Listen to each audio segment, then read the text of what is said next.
question. I think that's a question I'm trying to figure out as well, even just for the local context of what's next. And there's so many possibilities. There's one chance in 20 years' time we become just a social force that works and functions like World Vision, or there's another chance that we just remain to be two separate entities and that the division potentially gets bigger and bigger. What I hope and what I think is a possibility for 20 years, that we are a mature church that displays God's love to all people. And I'd love to see us get there. I still think we're helping people. I think we're helping people who are disadvantaged. I think we're helping people on the margins of society.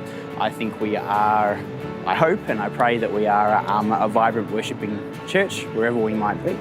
And I hope that whatever expression that may be, and it may look very different from what it does now, that's an authentic place of growth for people in their spirituality. I think there's a shift in uniform, but I still think there will be that thing, 'cause it's something that identifies us and I guess also symbolises commitment and to our church and our organisation. I dream of an army that is all embracing, that no matter who comes to it, no matter where they've come from, that they can come to us and that they can see a place for them within our army. Hopefully it'll be very much a grassroots movement where people are impacting their local communities differently depending on where they are and what the needs is.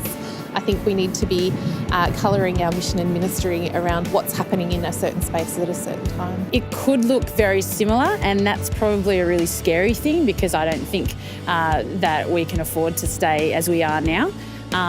But the hope is that out of something like this, we could actually have, young entrepreneurs and innovators emerge into the places that we really believe we need to be, doing the things that we need to be doing. Part of I guess our calling is being, intermingled with life and where people are, regardless whether they're Bible believing or not.